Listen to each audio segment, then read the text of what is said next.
Hello, folks. You are watching an excerpt from a live stream. The full video of the live stream is up on my channel for members only, so become a channel member if you want to see it. Today, I'm going to talk about a bit off topic today, but it's sort of on topic anyway. Top 10 ways to be happy as a man over 40 or something like that, okay? Before I do that, don't forget, my recommended UK-based fragrance sampling site is fragrancesamplesuk.com. Go there and use my code Mr. Smelly 1977 for 10% off a huge array of designer and niche fragrances. I've used them for many years as a happily paying customer. They are really good. And my recommended USA-based fragrance sampling site is decantboutique.com. There, your code is Mr. Smelly 10 for 10% off and an equally huge array of designer and niche scents, both highly recommended by me and linked in the description of this video. Okay, let's go for this, guys. Let me know. Some of these could be no-brainers. Some of them more debatable, maybe even controversial. So let's go for it. Maybe even a couple of taboo topics that men are afraid to talk about. Very important. Number one, okay, top tip number one, do not fall into the trap of eating really badly and having a bad diet. Now, I know that's an obvious thing to say, but it's just a wake-up call if you're watching this. A lot of men over the age of about 40 or something, perhaps they've had a family and, you know, they're dealing with stress of having family and kids and not that much spare time and a busy job, or maybe conversely to that, in many cases, they may be a little bit, they're divorced and that kind of thing. Either way, they can fall into this trap of eating very unhealthily. If you're stressed out with the wife and kids and stuff, sometimes you seek a little bit of comfort in comfort food, takeaways, family meals, family occasions out. Or if you're divorced, single, bachelor type of thing, you can think, well, now I don't have to sort of eat my wife's spaghetti bolognese or relatively healthy things. So you end up going to the takeaway on a Wednesday night or a Tuesday night because you can't be bothered to cook for yourself, and you end up falling into the trap of Chinese takeaways, fast food, oven pizzas, lazy food. Men are lazy. We don't really enjoy, a lot of us don't enjoy cooking for ourselves. Don't fall into that trap of eating really bad food.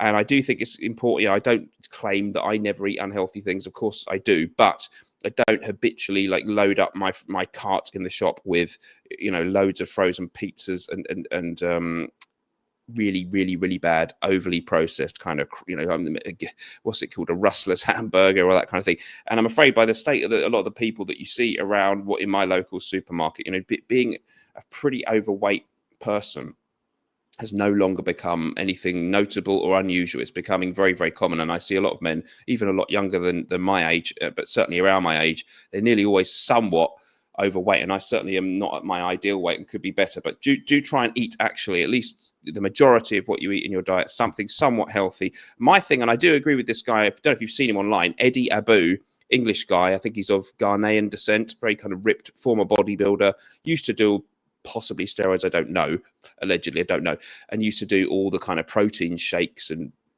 porridge and all that kind of thing, but now primarily just eats red meat and eggs. I'm not sure that does that actually work? I don't know. I mean, I'm sure that must cause some digestive issues. Anyhow, I kind of do agree with his point, though.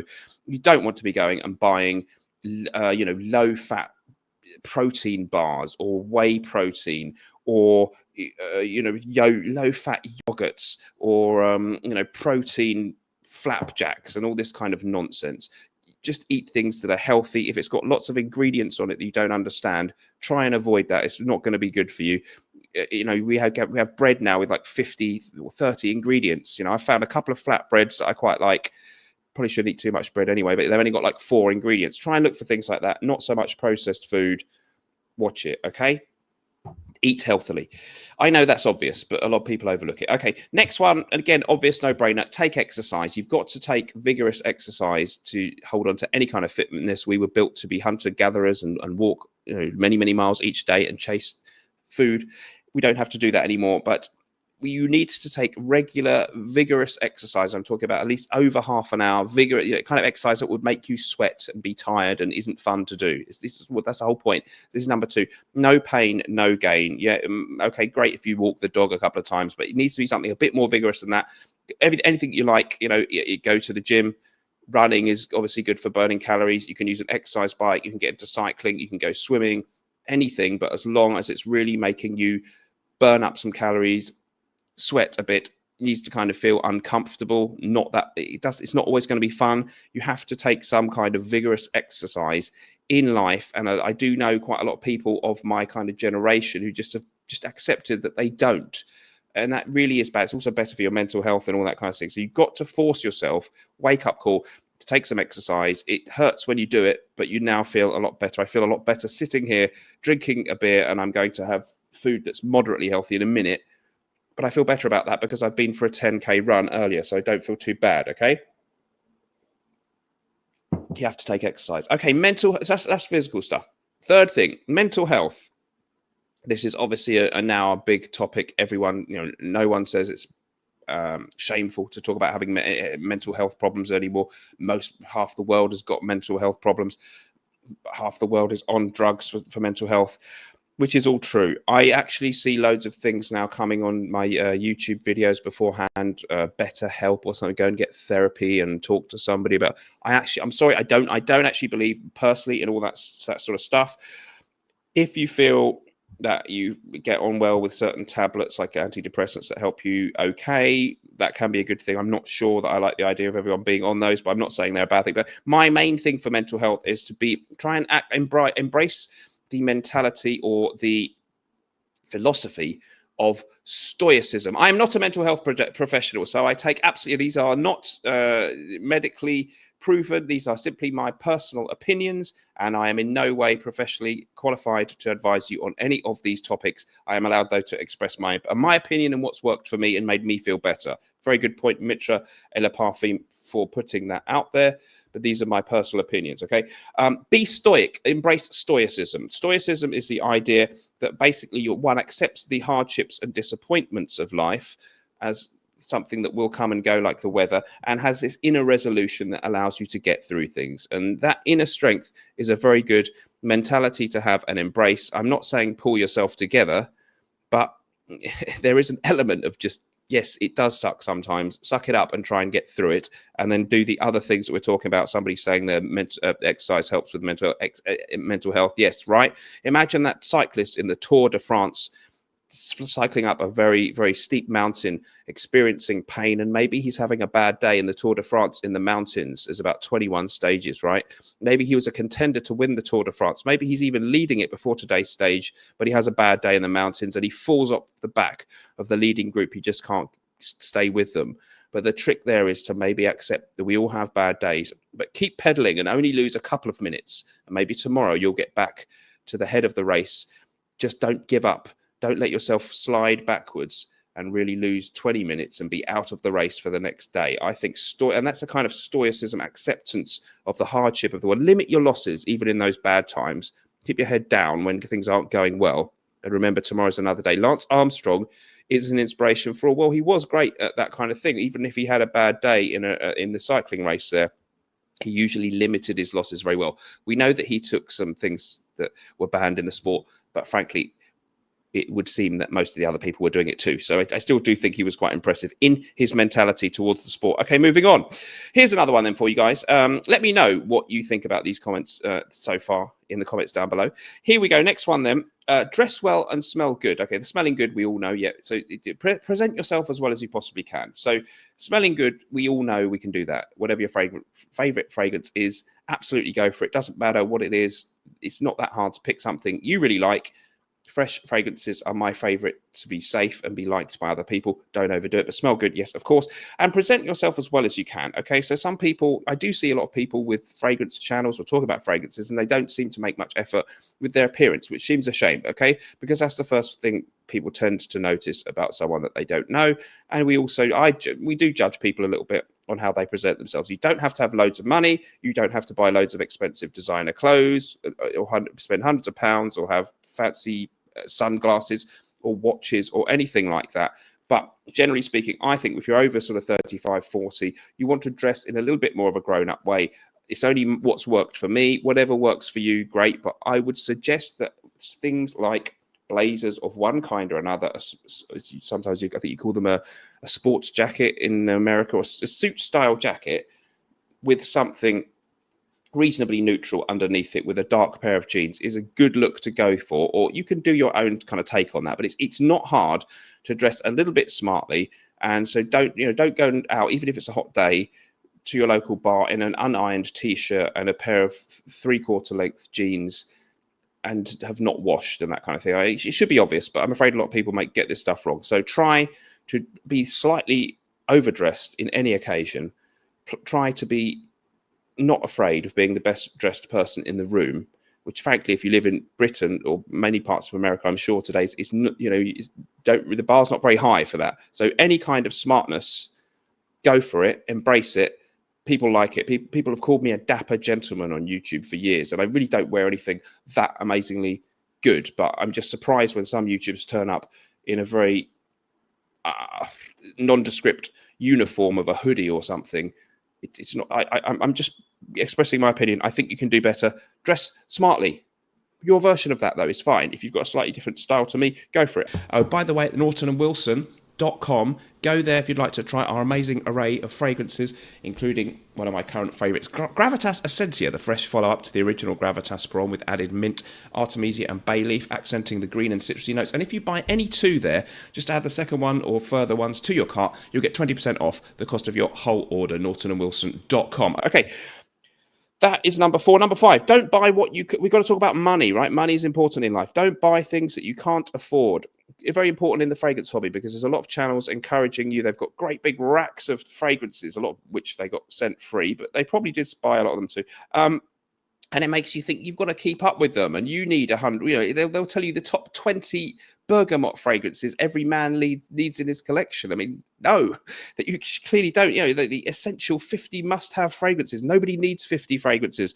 Nobody needs really 10. Maybe that's an upper limit. I do have more, but I run a channel around fragrances, so I have to have them. Don't buy things that you can't afford. Okay, you don't need that Xerjoff. You don't need that Creed fragrance. It's not important to have most of these things that you're lusting after in life. Okay, less is more. Clear out your house, get rid of stuff you don't need, sell things that you have that might be worth a few bob that you haven't used for 10 years.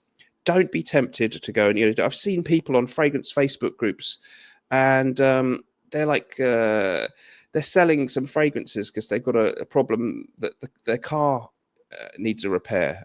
So they bought so many fragrances they haven't even got a few £100 left in the bank for when their car has a bad service and needs the alternator replacing or whatever. You don't get yourself in that position. Okay, less is more.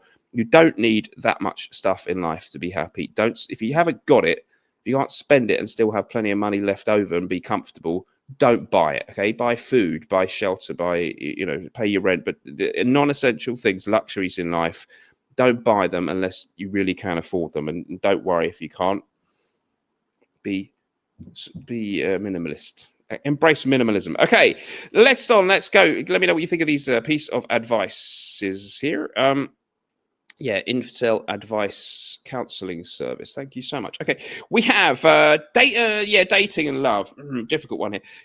So if you're a man over 40, you probably are going to have to consider dating apps if you happen to be not in a relationship and you'd like to get in one. So my take on that is be very wary. Look, consider other ways of meeting people because dating apps are a minefield. That women are sort of having more power there for some reason. Most women get much more people swiping in the right direction for them than the men do. And it seems to actually create this situation where even women who maybe wouldn't be considered anything too desirable overall can have quite a large number of men chasing them, and the men, even some men who maybe have quite a lot going for them, really have a hard time to meet someone, a nice lady. Okay, so I would be very wary of dating apps, but you can go onto them and use them, and you may, as I did, meet someone eventually who's really, really nice and a great person. But I would say you have to prepare yourself that there are more than likely to be quite a few misses before there's a hit. You're going to have to be only lucky once, but you may be unlucky quite a few times before you get to be lucky. And I don't mean get lucky in that sense. I mean to meet someone that you really like. I'm assuming that's what we're going for. Okay, don't ignore red flags. If something feels off or if people are being weird with you, don't ignore those things. I know it's a cliche, the term red flags, but don't ignore those things. Have self-respect, value yourself, value the things that matter in a person, not the things that we tend to focus on first. So we tend to focus on chemistry or if it's a man, we do tend to focus a lot on whether they look nice. And of course, you want them to look nice. But if they're looking really nice and then being a bit hot and cold in the dating or whatever, don't just accept that. Don't, I know it's a crap term, but don't simp them. Don't put people on a pedestal. Sometimes, oh, women, they seem terribly busy and they can't see you for 2 weeks and 3 weeks. They've probably got 3 or 4 other men on the go. That's the nature of dating apps. Be a bit wary of people on dating apps. Have some self-respect. Be nice to the other people too. Women are totally wonderful and are equals, but be aware that they may not be telling you the truth. And the sad reality of dating apps is that many people have a lot of people on the go, especially the ladies do, because for some reason it's easier for them to find people. Okay, we're just going to catch up on a couple of comments there. We have, hello to the great friend of the show, Dave B. I'm good, Boz. Been a little busy, but all good. Hope you're well too. Let's just catch up there. There was one that I thought was an interesting comment. Mitra Parfum. Hello, are these your advices or are they published somewhere? No, they're mine. I made them up myself. That's the fun of it. I'm not just reading someone else's. And they may be completely wrong. They are opinions. But I'd love to hear your thoughts on them. Chief Wiggum, don't be third date. Thank you. Read a lot of classics, says Dusan Ninich. Well, that is a great thing to enhance your life. Okay, so be careful on the dating apps. If you're in a relationship, also don't be blind to the fact. Don't muddle along in a relationship that's really going badly and going wrong. So if you're in a relationship that's really tired and sad and dead, then you need to look at that and try and revive it. And don't accept any abusive relationship that you might be in. And more men than we care to admit are in at least emotionally abusive relationship. And here's a taboo thing. I don't know if I should say this, but I'm going to do it anyway. I have known quite a few people, or friends of friends, let's put it that way, over the age of, let's say, approximately 40, where the action in the bedroom has perhaps ceased to happen within an existing relationship, either a marriage or a long-term relationship. This can be for many, many different reasons, but one of them, I'm afraid to say, is sometimes the lack of firepower coming from the male person within the relationship, perhaps not always able to deliver at the right moment and the right time. And this can create a distance between themselves and their partner. Now, people talk about all these different pills we can take in life. Depression pills takes like 3 months to work. It's debatable if you feel better. They talk about, you can go and take lion's mane pills or echinacea or whatever the newest thing is to make yourself feel better. Well, we all know there are some pills which are very widely available now, at least if you're in Britain, and you don't need a prescription. And if you are having problems where let's say your libido is not what it might have been when you were 21, and your ability to turn up to the occasion is not what it once was, then I would have said there's a very simple and nowadays very affordable solution. I wish I had a sponsor here now, but I don't. But if any company wants it, do take the pills that are out there. They're usually blue, that you can buy online. And they can really help you with that. Of all the pills out there that you can take as a man over 40 that can improve your life a little bit. And I'm not talking about any experience that I may or may not have had, but people in general. I hear a lot of this, that the man in the relationship just, has lost interest. Those pills are actually the one pill I would say work immediately the first time you take them. So I've heard, and will continue to work. So I would suggest that kind of thing could be actually a really good investment. Just saying, and it's a taboo topic because people don't want it. They think you will laugh at them if you mention it. But I'm putting it out there, and it's not. I'm talking about men in general, not necessarily myself. And if anyone wants to laugh at me about it, go for it, because I'm talking in general terms. But I'm not medically qualified. But I do know a lot of other men who've had experiences where this stuff could have helped them a lot. Okay, next up, your career, side hustle. Do something you're passionate about. Yes, what am I trying to say here? Okay, so point 6 or 7, wherever we're on. Don't accept just having a career that you hate where you earn money, unless you earn really loads of money. But even then, I know this is hard when you're over 40. You tend to get to the point where you've accepted whatever you are. Don't think it's too late to make a shift in your career. I only started this YouTube channel when I was 39, and I was a guitar teacher, which sounds a nice job. You don't earn a lot of money, and it was kind of crap, and it was grinding me down. And this started as a side hustle for me. So if you're in a job that's not fulfilling, even if you're going to stick with that job, I'm not saying walk out of your job, because then you've got no money. Have a side hustle. It's not too late. Start something up that you're actually a little bit passionate about, which for me was the fragrance stuff.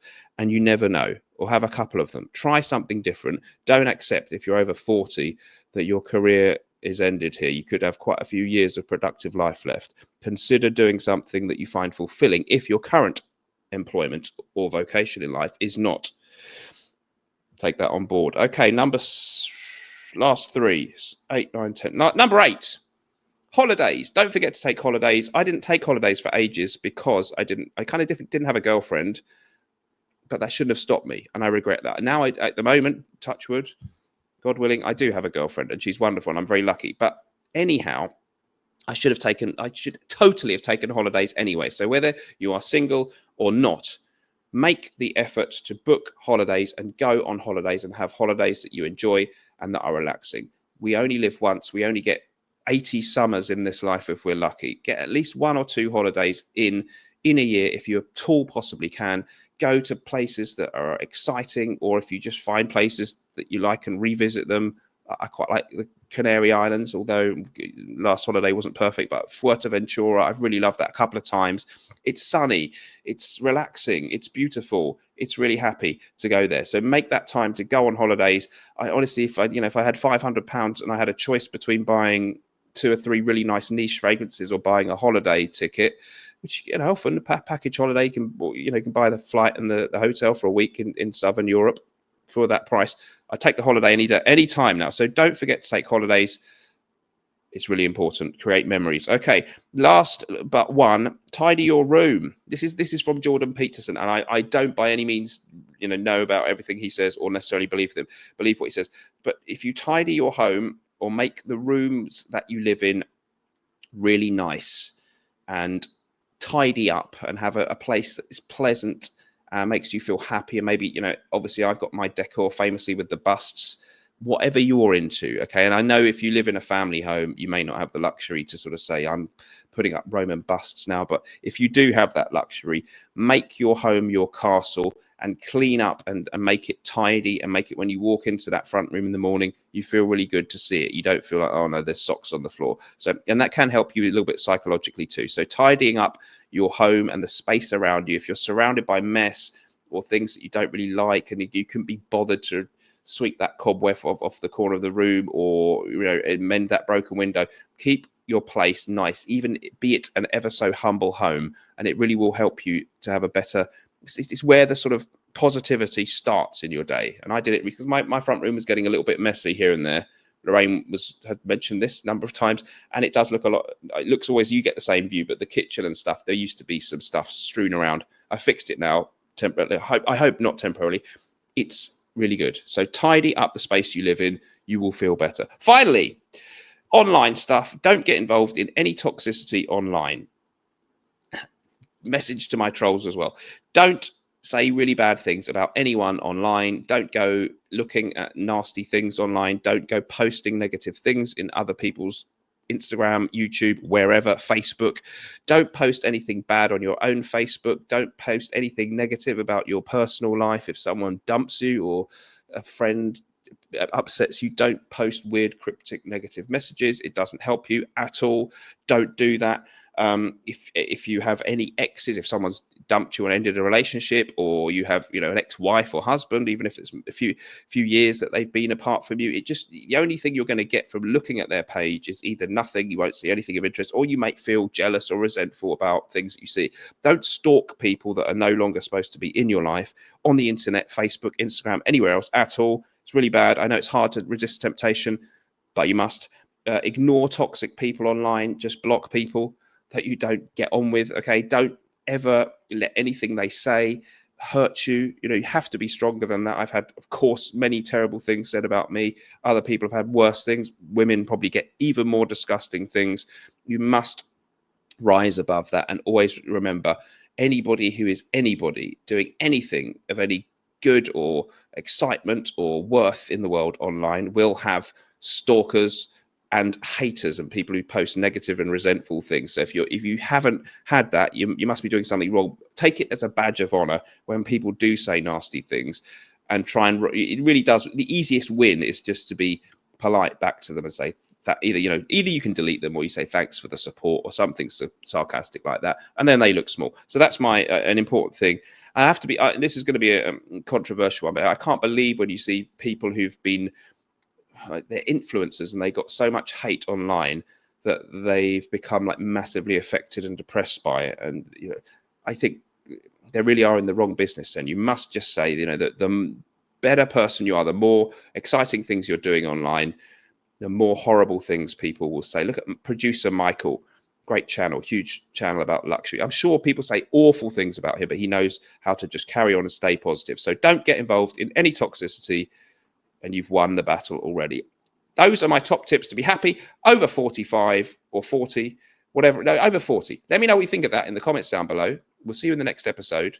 Remember, whatever we're doing in life, let's project. And although sometimes life can stink, at least we can always smell good, right?